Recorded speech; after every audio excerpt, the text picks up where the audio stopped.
श्रीराम समर्थ.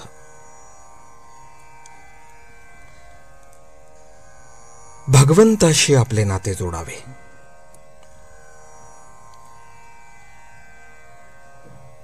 भगवंताचे नाम मुखातून न येण्यापेक्षा मुके पण बरे नाही का? दृष्टी जर भगवंताची मूर्ती पाहत नसेल तर ती दृष्टी काय कामाची?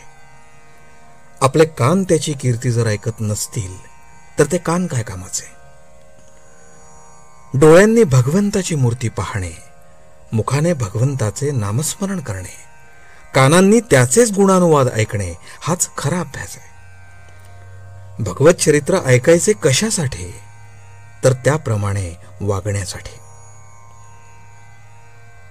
भगवत प्राप्तीसाठी एक सुलभ उपाय आहे. भगवंताशी आपले नाते जोडावे, कोणते तरी नाते लावावे.